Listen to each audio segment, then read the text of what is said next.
me causó bastante perplejidad ver que el criterio jurídico se oponía, el criterio de la gerencia logística se oponía, el criterio de la gerencia financiera se oponía. O sea, cuando todas tus líneas de defensa se están oponiendo, tenés que tener muchísimo cuidado como junta directiva de decir, bueno, no voy a hacerle caso a estas instancias.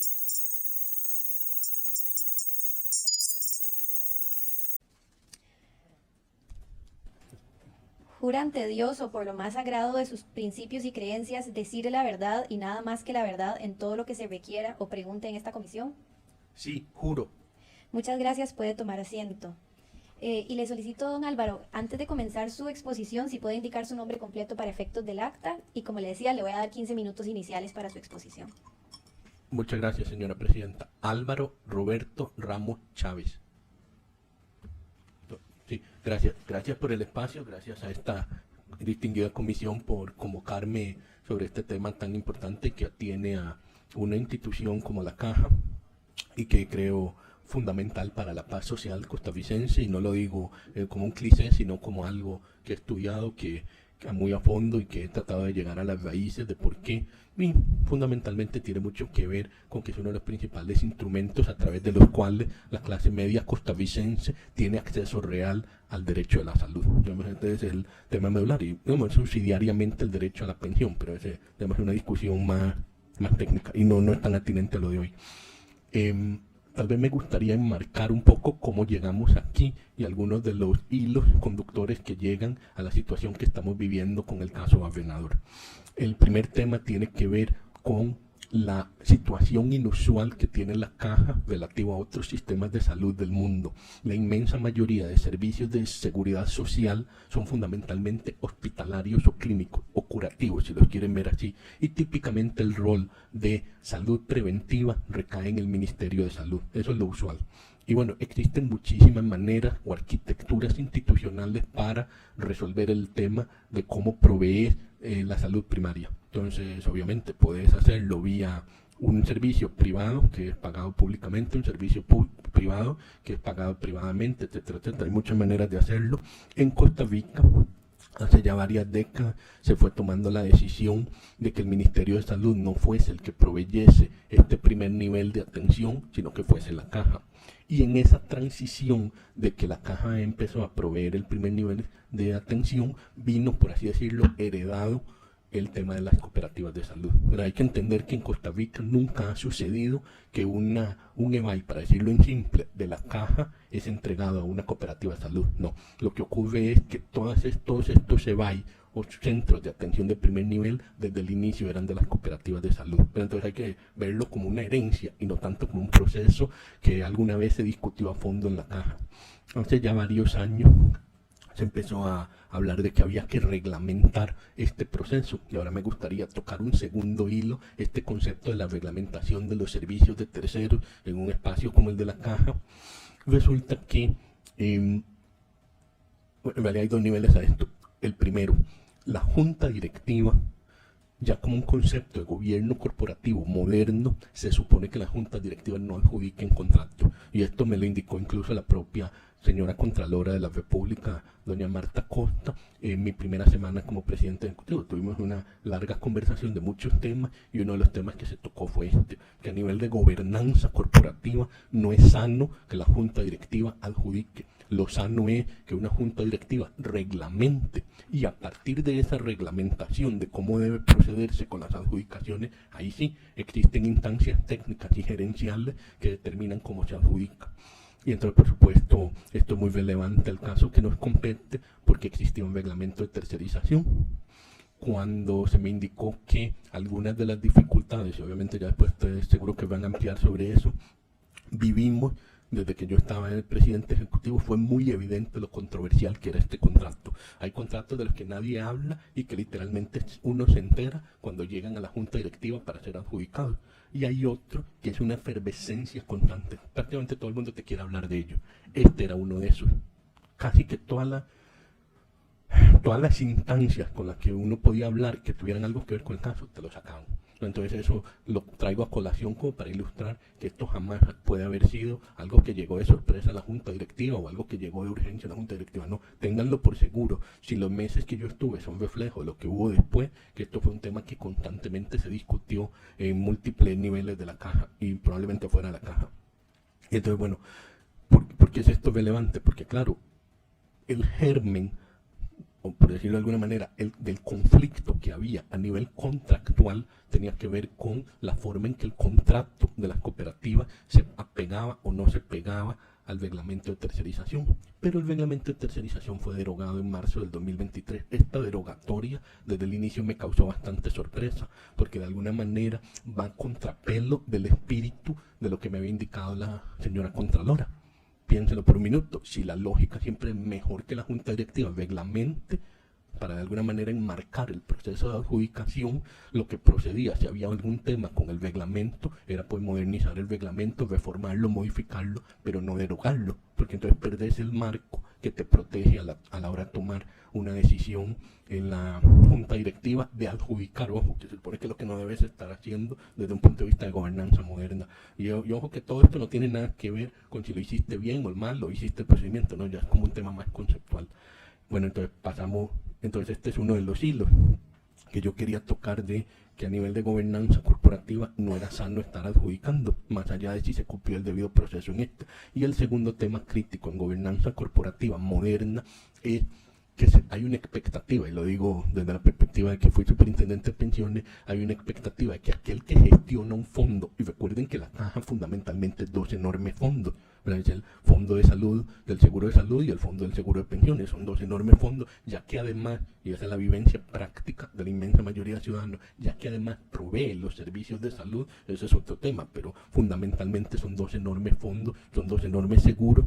En la gestión de un fondo se supone que vos tenés una junta directiva que va a tomar este tipo de decisiones estratégicas a partir del conocimiento técnico que tenga de los objetivos del fondo y de cómo lograrlo, pero además tiene un montón de lo que se llaman las líneas de defensa, algunas de las más obvias, el auditor interno, pero también tener toda una serie de comisiones, digamos, que típicamente tiene la participación de los gerentes técnicos, y de ahí para abajo todas las gerencias técnicas.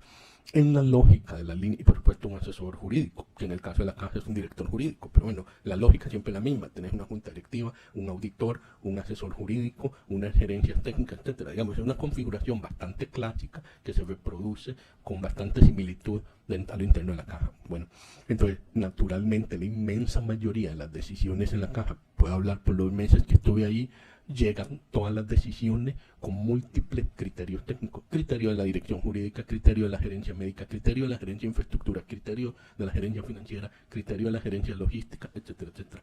Por supuesto, a veces puede haber algún tipo de conflicto de criterio. Yo lo viví muy de cerca, por ejemplo, en el caso de, y ustedes habrán oído del aumento salarial, de si procedía a pagarlo o no pagarlo. Había una diferencia técnica entre el gerente financiero y el director actuarial. Y entonces, ¿qué fue lo que hicimos? Los hicimos hablarla ahí mismo, en junta directiva, quedó contando en actas, quedó a viva voz, y terminaron dirimiendo que el que tenía la razón era el gerente financiero. Entonces, ya habiendo resuelto una diferencia técnica entre el director actuarial y el gerente financiero, pues nos decantamos por la decisión de pagar. Pero tenemos ahí a viva voz al director actuarial reconociendo que prevalecía el criterio del gerente financiero, pero no fue simplemente que dijimos, no estoy de acuerdo con usted, vamos a hacer lo opuesto a lo que usted dice. No, nos fundamentamos en un proceso interno, y donde el otro reconoció, sí, viendo los elementos que se han traído a la mesa, pues reconozco que el otro es la voz cantante en este tema. Bien, y entonces por eso, y aquí le tengo que hablar de alguien que ha sido un espectador, porque aquí sí yo he estado muy afuera del tema.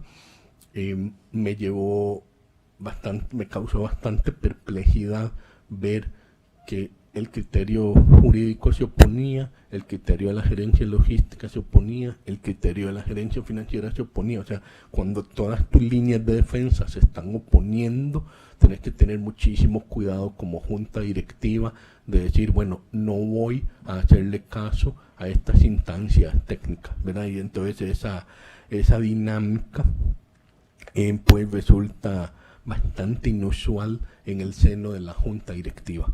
Y bueno, ahí es donde reitero, en esto ya solo soy un espectador. También me causó mucha perplejidad esa manera de tomar la decisión sin, digamos, estar seguros de que había quórum, tratando de usar un funcionario de hecho, digamos, un montón de decisiones fueron al filo de la práctica habitual de la caja. Todas juntas realmente se exceden con mucho la práctica usual de la caja. Y ahí es donde obviamente las líneas de defensa, que ojo, las líneas de defensa están ahí para defender a la junta directiva, para proteger a la junta directiva, para decirle no se vaya por aquí porque se va a meter en problemas desde nuestro conocimiento técnico. O sea, no son enemigas de la junta directiva, están ahí para apoyar a la junta directiva, pero si la junta directiva no quiere hacer caso, hicieron lo que procedía en mi criterio, pedir ayuda a entidades externas, la Contraloría General de la República, la Fiscalía y el OIJ. Y ellos procedieron en mi criterio conforme a lo que tenía que hacerse, que era actuar y permitir un espacio donde se pueda hacer esta investigación con mayor tranquilidad, sin interferencia política. ¿Verdad? Que en todo este caso, como les decía, es un caso fundamentalmente político, en una entidad fundamentalmente política. Quiero decir político en el sentido más amplio de la palabra, ¿verdad? Un lugar donde los conflictos de valores y de necesidades del país se tienen que resolver en alguna parte. Y en Costa Rica hemos decidido que muchos de esos conflictos de valores y de prioridades en temas de salud se resuelvan en el seno de la Junta Directiva de la Caja. En otros países los resuelven diferente, pero aquí es así. Y me permito recordar además que a nivel de gobernanza corporativa, la gobernanza corporativa de la Caja es inusual. Es tripartita, con un componente de los empleadores de la UCAEP, un componente de los sectores sociales y un componente del gobierno, 3 de cada uno de estos sectores, y que esa decisión se tomó en ausencia total del sector social. Y esto no es un buen precedente. En general, aunque estén en desacuerdo y aunque no provean sus votos, una decisión de esta magnitud nunca se debió haber tomado en completa ausencia de uno de los sectores. Ese también es otro tema que pesa mucho en la legitimidad de la decisión, llamémosla la legitimidad política. No voy a entrar a la legalidad o no legalidad, pero sí la legitimidad política en proceso, sí pesa mucho la ausencia de un sector. Y otro componente aquí también tiene mucho que ver con en qué marco estratégico de cerrar las brechas de salud se está haciendo esto. Entonces yo me permito, haciendo como muy aproximado, recordarles que hay más o menos 1050 valles, 1040, 1050 valles, no sé la cifra exacta hoy en día. Y que esto estamos hablando de 138 bytes. En otras palabras, hay 900 bytes que los provee la propia caja. Esto es algo que la caja hace todos los días. Entonces no es algo que la caja no puede hacer. Y que no podemos ser ciegos a que había una tensión, porque recuerden que el reglamento de tercerización original, y es por eso que se derogó, básicamente establecía que solo en caso de que la caja no lo pueda proveer, entonces procede entregárselo a un tercero. Claramente el caso de las cooperativas no cumplía ese elemento reglamentario original. Yo personalmente, se lo digo transparentemente, no tengo claro que esa era la mejor redacción de ese reglamento, por eso estaba bastante anuente a modificar ese reglamento en algún momento, pero era el reglamento que había, y era el reglamento que había generado el contrato original. La única razón por la que durante la pandemia se renovó el contrato y que esta discusión se movió a hoy en día, en vez de haberse resuelto hace 5 años, es porque la renovación ocurrió en el medio de la pandemia, y en el medio de la pandemia la absorción de recursos de la caja era de tal magnitud que quedaba muy poco margen de maniobra para además absorber los CEBAI.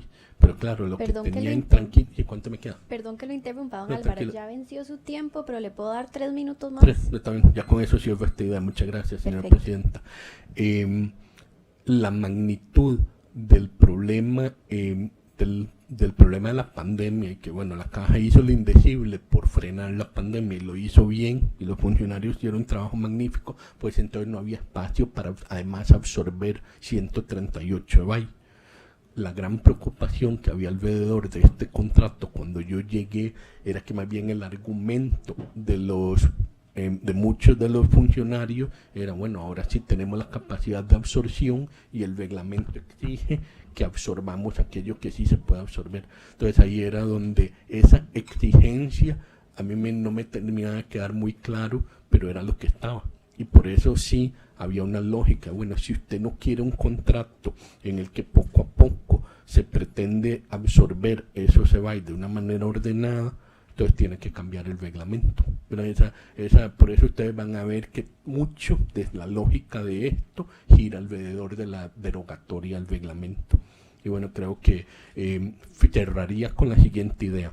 A Costa Rica le faltan por lo menos unos 300 EBAI. Yo debo decir que me causa una profunda tristeza que estemos hablando sobre un contrato de 138 cuando en realidad deberíamos estar hablando cómo le llevamos otros 300 EBAI a las comunidades de Costa Rica. Y de alguna manera, si la discusión gira alrededor de la incapacidad de la caja de llevar esos 300 EBAI, yo primero diría, eso es falso. Claro que la caja puede llevar esos 300 EBAI. Cómo se haga realmente no es prioridad. Pero tenemos que estar hablando de eso, cómo salvamos las brechas de salud. Muchas gracias, señora presidenta.